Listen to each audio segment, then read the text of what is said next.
Здравейте, има ли някой там? Не мога да повярвам, че говоря със себе си в момента.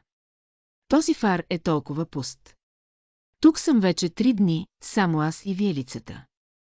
Последният кораб с запаси трябваше да дойде вчера, но нищо. Само вълни и сенки, които изглеждат да се движат, когато не ги гледам. И все пак, нещо не е както трябва. Не е само вятърът, си казвам. Това място има нещо странно в себе си. Странно и тежко, като дълго скрито тайно място, което чака да бъде открито, не знам какво се случва. Въпреки че е само аз и пустоща, някак си усещам присъствието на нещо или някой, наблюдаващ ме от тъмнината.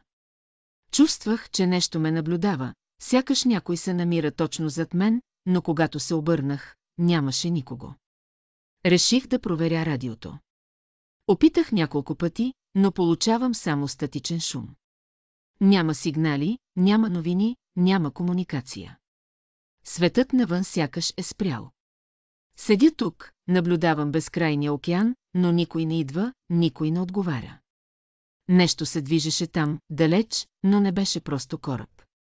Това беше нещо, което не можех да обясня. И тогава, точно в този момент, светлината на фара угасна. Нещо беше изключило фара. Нещо или някой. Лудостта от самотата. Аз съм сам тук. Няма никого. Само аз и този фар, и този шепот, ти не си тук случайно, и тогава го видях. Формата му беше неясна, сякаш извадена от самата тъмнина, но имах усещането, че е живо. Изведнъж се чувствах изключително уязвим. Това място, този фар, започваше да ме поглъща по начин, който не можех да разбера. Някой или нещо беше на моето място. Изведнъж вратата зад мен се затвори с тихо скърцане. Ти не избираш сам. Ти си част от това място, някой или нещо беше тук. И то знаеше, че съм тук, ти не избра това. Той избра теб, отново онзи шепот, той беше навсякъде, в стените, в земята под краката ми, в самото ми тяло. И тогава осъзнах, не бях тук случайно. Този фар не беше просто едно забравено място.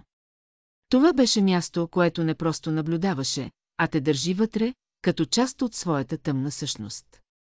Никой, нещо,